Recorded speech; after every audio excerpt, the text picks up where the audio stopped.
Hello and welcome to the Casual Chef's Kitchen. Quick question. Have you ever tasted your food and thought, this should be good, but it's kind of flat? So you add salt, and then you add more salt, and now it's salty, but still not right. That's not a salt problem. That's usually an acid problem. And no, I don't mean make it sour. Acid wakes food up. It gives flavor shape.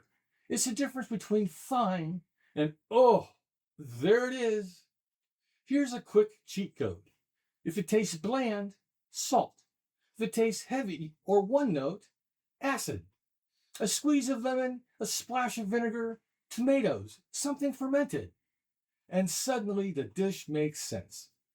If you want the full breakdown, what to use, when to add it, and how not to overdo it, my acid foundation tutorial is coming soon.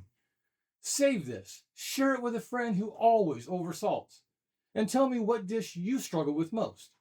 We'll fix it. Thank you and have fun cooking.